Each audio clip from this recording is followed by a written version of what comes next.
Meanwhile, European countries are preparing a potential naval mission to restore safe passage through the Strait of Hormuz, as reports of hidden sea mines, vessels switching off tracking systems, and the risk of renewed conflict have turned the strait into a black box where ships lack visibility and insurers refuse coverage.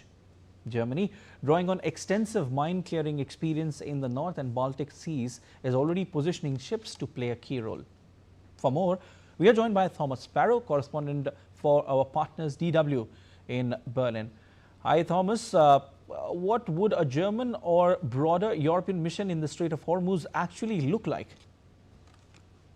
Well, I'll tell you what it wouldn't look like, because it wouldn't be a combat operation. That's something that German officials have stressed repeatedly. And what that essentially means is that German authorities are prepared to have a defensive military operation in the Strait of Hormuz. And that defensive military operation in the Strait of Hormuz could have a specific focus on demining. You mentioned specifically in your introduction that experience that the German military has when it comes to demining, specifically in the North Sea and in the Baltic Sea. And that is something that German officials are interested in also putting to practice in the Strait of Hormuz. The reason behind that is obviously that any disruption in the Strait of Hormuz affects not only Germany's economy, but also European economies as well. So that's why, from a European perspective, it is particularly important to help secure the Strait of Hormuz.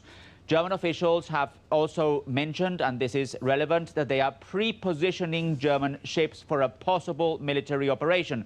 The focus on the word possible, because there is also hesitation from Germany when it comes to any kind of military operation, and above all, it also needs to be approved by the German parliament before anything happens.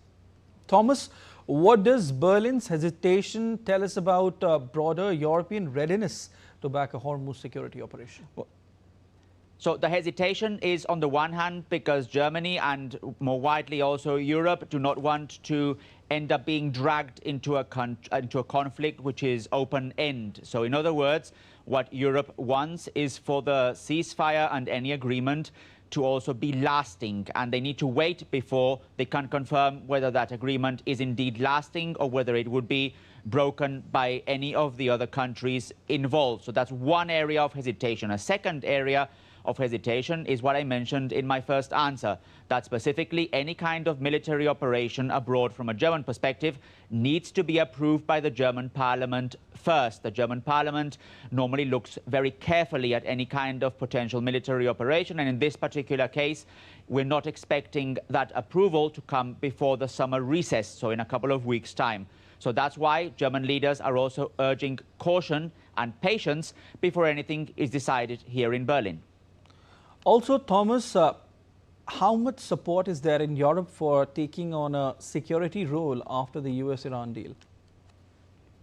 So there is support, and that is something that you see in several surveys, specifically one survey that was published only a few days ago, commissioned by one of Germany's public broadcaster, ZDF, and that support is conditional. So basically what Germans are saying is that they would be in favor of Germany taking part in a security operation in the Strait of Hormuz as long as the ceasefire is permanent, as long as the ceasefire does bring results. But if the ceasefire is fragile, if it's broken time and time again, then Germans do not see that necessarily as a step for the government to take. And in fact, many Germans, according to that survey, are very much skeptical that any ceasefire would be there for a long time. So that gives you another sense of that dilemma that many here in the country see and that many feel, especially because one of the key areas that Germans are concerned about, other countries as well, is specifically the impact that any kind of conflict is having on the national economies. And that's why there is also a sense of urgency, of interest, to make sure that Germany can take part in a mission that could effectively end up helping the German and the European economies as well. All right, Thomas, thanks for your analysis. We'll leave it there.